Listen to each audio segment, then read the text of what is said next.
Everyone, good morning, सुप्रभात। अभी यहाँ 6:45 बज गए हैं और मैं बस अपनी टी एंजॉय कर रही हूँ। इस पे लिखा हुआ है कॉफ़ी। वाओ। सो मैंने अपने पिछले वीडियो में आप लोगों से एक बात साझा की थी कि इस कठिन समय में हमें क्या कर सकते हैं हम अपने समाज और देश के लिए, खुद अपने लिए भी, जिससे आगे जाके हमारे जनरेशन्स को और हमें भी काफ़ी लाभ पहुंचेगा, जो काफ़ी अच्छा है। तो कोई भी डिसीज़न या कोई भी जो अगला कदम है वो देश काल और परिस्थितियों को देखकर लिया जाना चाहिए, क्योंकि ये कोई भी डिसाइड नहीं कर सकता है कि ये सही है या गलत है। लेकिन सही और गलत के सांचे में बिठाने से पहले यदि हम उसको ये एक बार देखें या चेक करें कि ये देश काल और परिस्थिति में बार बार बोल रही हूँ, मैंने जानबूझ के इस वर्ड को चुनाव किया है। देश काल का मतलब होता है कि आपके राष्ट्र में राष्ट्र का समय कैसा चल रहा है। जिस समय में आप बोल रहे हैं, ये खाली कुछ 1 घंटे की बात नहीं है। उस पूरे राष्ट्र में क्या गतिविधियां हैं। गतिविधियां मतलब कि आप सपोज कहीं बाढ़ आई हुई है, कहीं पर भूकंप आया हुआ है, ठीक है, कहीं कुछ तूफान आए हुए हैं, कहीं पर राष्ट्रीय आपदा घोषित किया हुआ है। अभी जैसे कोरोना काल चल रहा है, तो देश का काल क्या चल रहा है, अभी देश में क्या परिस्थितियां हैं। देश अभी समस्याओं से जूझ रहा है। देश कोई एक व्यक्तिगत चीज नहीं है, देश सभी का है। उसमें रहने वाले जितने भी बाशिंदे हैं वो सभी, उन सभी का देश और राष्ट्र होता है। सो देश अभी जूझ रहा है इन सभी समस्याओं से, और जो देश को लीड कर रहा है वो कोशिश कर रहा है, ये हम सभी देख रहे हैं। अब वो कितनी फेयर कोशिश कर रहा है और कितनी अनफेयर कर रहा है, वो लोगों के नजरिए पर डिपेंड करता है।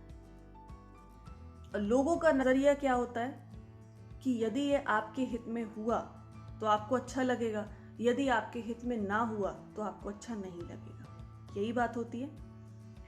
यही हर रिश्ते में भी होती है। अगर कोई आपके हिसाब से बोलता है तो आपको अच्छा लगता है, और यदि कोई नहीं बोलता है तो आपको अच्छा नहीं लगता है।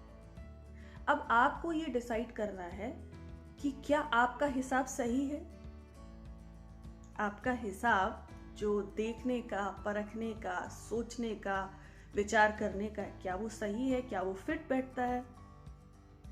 आई थिंक इस पर आपको फिर से विचार करना चाहिए, क्योंकि जब देश में कोई भी विपदा आती है, कोई भी विपदा, उस समय हमेशा का जो एक राजनीति होती है वो यही कहती है कि हमेशा देश का जो नेता है उसका सभी को साथ देना चाहिए। लेकिन मैं देख रही हूँ, सोशल मीडिया तो अभी आया है, उसके पहले भी लोग सोशल मीडिया से कनेक्टेड नहीं थे, क्योंकि इतना इंटरनेट सब कुछ था ही नहीं। लेकिन फिर भी लोगों में एक सोच थी कि जब देश में कोई विपदा है तो सभी लोग एकजुट होकर, एक राष्ट्र होकर, एक मत होकर देश को उस विपदा से निकालें। उसके बाद सहमति असहमति ये आप बाद में भी कर सकते हो। अब जैसे कोई किसी को बहुत ज़्यादा बीमारी है, वो एम्बुलेंस का इंतजार कर रहा है, और उसके जो विरोधी दल है वो खड़े हो जाए, नहीं हम तो ये मांगेंगे, हम तो ये मांगेंगे। वो बोलेगा भाई मुझे पहले हॉस्पिटल पहुंचा दो, मैं सही होके आ जाऊं, उसके बाद लड़ लेना। तो आजकल यही देखने को मिल रहा है। आप मेरी जो फिंगर है, मैं जो इंगित कर रही हूँ, उसका मतलब वही है कि आपको लड़ाई करनी है ना, तो जब ये सारी समस्याएं, विपदाएं राष्ट्र से आगे निकल जाए, उचित समय हो, तब आप करिए। वो चुनाव के पहले का समय होता है जब आप अपनी सारी विरोध दर्ज करा सकते हैं और उन विरोधों की जायज और नाजायज मांगों को लेकर चुनाव लड़े जाते हैं। तभी तो आप वोट देते हैं। और उन नेताओं को भी मैं अपील करूंगी कि भाई आप आजकल हर गली नुक्कड़ छोड़िए, आप हर फेसबुक प्रोफाइल का एक तो बंदे आजकल नेता बन जाते हैं। क्यों भाई, ऐसी नेतागिरी क्या है? सिर्फ सोशल नेटवर्किंग पे ही नेतागिरी होती है क्या? जरा फील्ड पे आओ तो नेतागिरी की भी पहचानो कि क्या होता है, कितने लोगों को साथ में लेके चलना पड़ता है। ये मैंने तब जाना जब मैं विद्यालय लेवल पे मुझे अध्यक्ष चुना गया, और मेरी खुशी का कोई ठिकाना नहीं, क्योंकि मेरे मेहता आचार्य जी, सागर मोती नगर सागर से मैंने पढ़ाई की है अपनी 10वीं और 12वीं की।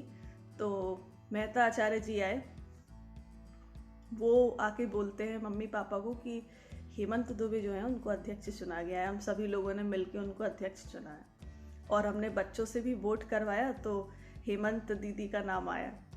तो मैं तो इतनी खुश। लेकिन अब होता क्या था, जितने भी आपके कार्यक्रम होते हैं विद्यालय के, उसमें अध्यक्ष का होना बिल्कुल अनिवार्य है।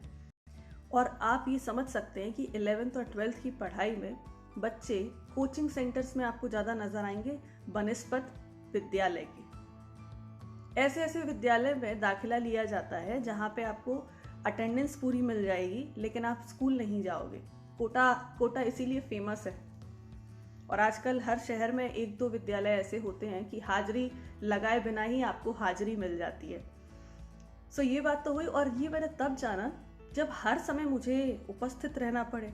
हर बार मुझे एक जो बोलते हैं ना कि आपको एक व्याख्यान देना पड़ेगा, औपचारिक रूप से आपको कुछ बोलना पड़ेगा।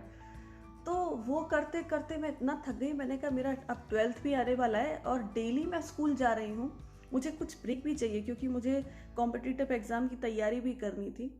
तब जाके मुझे एहसास हुआ कि ये पद इतने आसान नहीं होते हैं।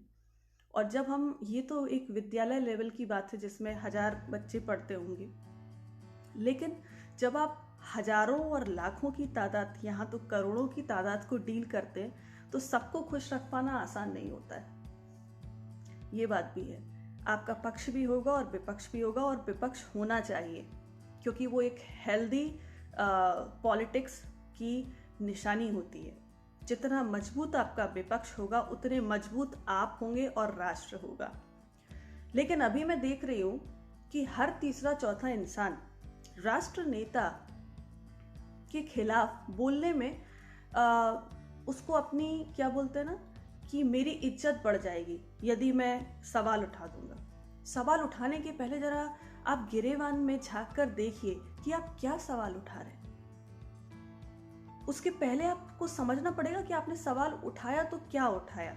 और यदि आपको ऐसा लगता है कि आप सही हो, तो आप ये किसी से अपेक्षा नहीं करिए कि वो आपको, आपके नजरिए का सम्मान करे। सम्मान करना नहीं और नहीं करना उसका नजरिया है। आप किसी को ये नहीं कंपेल नहीं कर सकते हो, फोर्स नहीं कर सकते हो कि भाई आपका नजरिया जो है वही उसके ऊपर आप थोपो। It's not possible. So the thing is that कि आप जो भी सोच रहे हो ना, उसको फिर से रीथिंक करो।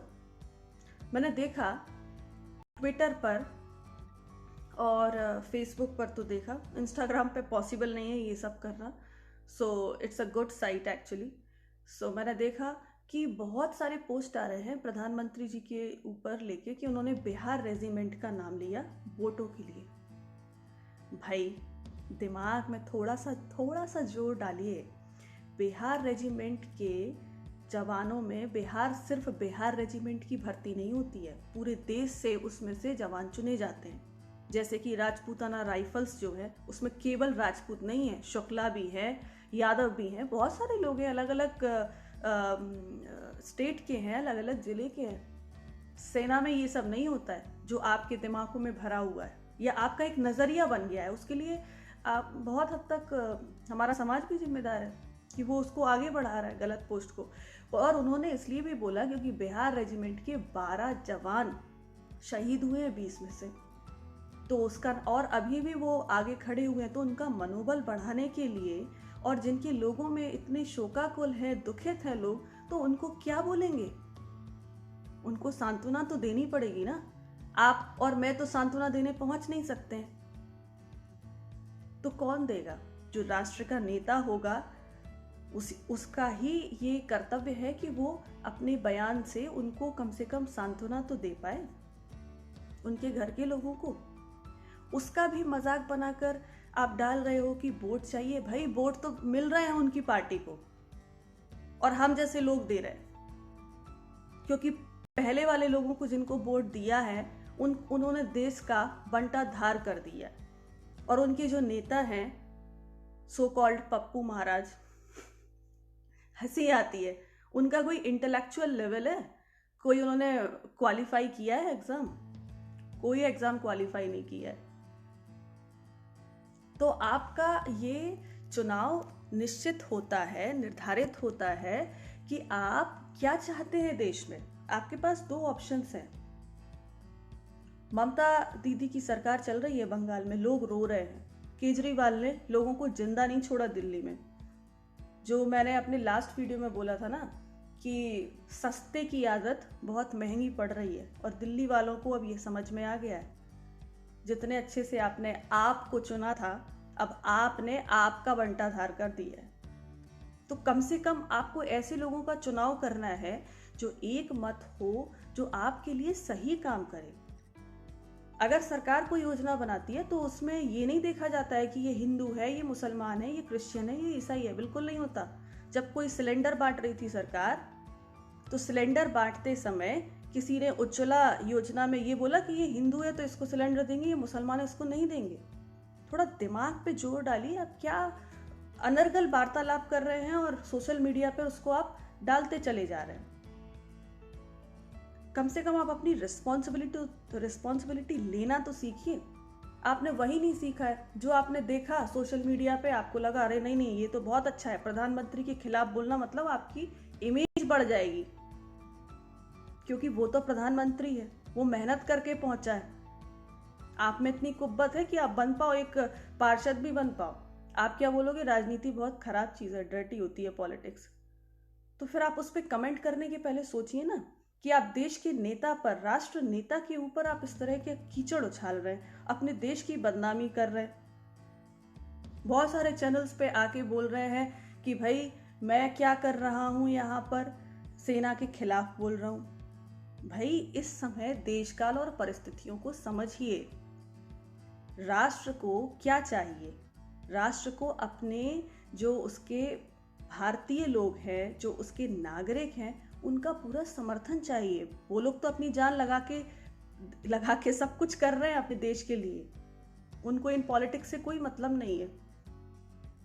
अभी मैंने कल एक वीडियो शेयर किया था, पुराने एक मेजर जनरल बता रहे थे कि 61-62 की लड़ाई में हमारे पास वहां पर लद्दाख में लड़ने के लिए गर्म कपड़े तक नहीं थे, गोलीबारी के लिए तो छोड़िए आप। तो क्या नेहरू जी को उठा के अभी कटघरे में खड़ा कर दिया जाए? अब उनकी कलई खुल गई है, तो वो राग अलापना बंद कर दीजिए। और मेरा विनम्र निवेदन है कि किसी को भी आप कटघरे में खड़ा करने के पहले पूरे साक्ष्य प्रमाण लाइए, और उसके बाद आप इन सारी बातों को दिमाग लगाकर व्यक्त करिए। आपकी जो बोलते हैं ना वैचारिक नपुंसकता, उसको दर्शाता है कि विचार करने के लिए आपको दिमाग है आपके पास, और दिमाग का यूज करना बनता है। जब मैं ये पोस्ट देखती हूँ, वैसे आजकल मैं फेसबुक पे कम ही आती हूँ, लेकिन जब मैं ये पोस्ट देखती हूँ ना, तो दिमाग में लगता है कि भाई क्या चल क्या रहा है कि एक व्यक्ति को टारगेट करो तो आपकी इमेज तुरंत इधर से लेके इधर पहुंच जाएगी। क्योंकि अब पप्पू पर टारगेट करने से कुछ नहीं होगा, राहुल गांधी जी पर टारगेट करने से कुछ होगा नहीं, क्योंकि उनके ऊपर कुछ भी आप उछालेंगे तो लोग बस हंसेंगे और ज़्यादा उसको फुटेज मिलता नहीं है। सो दैट्स द थिंग जिस पे हमें विचार करना चाहिए, और देश के लिए क्या सही है क्या गलत है उसको मद्देनजर रखना चाहिए। नहीं तो देशद्रोही और देशद्रोही के बराबर होता है ये कर्म जो हम कर रहे हैं। क्योंकि इस समय देश में विपदा है और आप देश के नेता के ऊपर सवाल उठा रहे हैं, ये देशद्रोह से कम नहीं है। तो एक बार सोचिएगा जरूर। और मेरा बहुत विनम्र निवेदन है, विचार है, मैं किसी को आहत नहीं करना चाहती हूँ, क्योंकि हम सभी भारतवासी एक हैं। एक ही धरती में पैदा हुए हैं, एक ही है हमारा कल्चर, एक है, हम कहीं से अलग नहीं है। लेकिन बात यही है कि हमें देश हित को सर्वोपरि रखना है। और देश हित अभी यही है कि जो देश में परिस्थितियां हैं, एक तरफ कोरोना का जो महामारी है, वर्ल्ड जो पेंडेमिक है, वैश्विक महामारी है ये, वो फैली हुई है। दूसरी तरफ चीन, नेपाल, पाकिस्तान सब जगह से आक्रमण हो रहे हैं। तो कम से कम थोड़ा सा आप धैर्य रखिए, सब कुछ होगा, सब कुछ अच्छे से हम निपट रहे हैं। तो ये आराम से ख़त्म हो जाए, सॉल्व हो जाए, उसके बाद आप अपना विरोध दर्ज कराएं। हम सभी को अधिकार है, लेकिन इन परिस्थितियों में तो बिल्कुल भी नहीं है। आशा है आपको मेरे बात समझ में आई होगी, या मेरा विचार आप तक पहुंच गया होगा, कन्वे हो गया होगा। सो धन्यवाद सुनने के लिए, और अपना प्यार और आशीर्वाद यूं ही बनाए रखिएगा।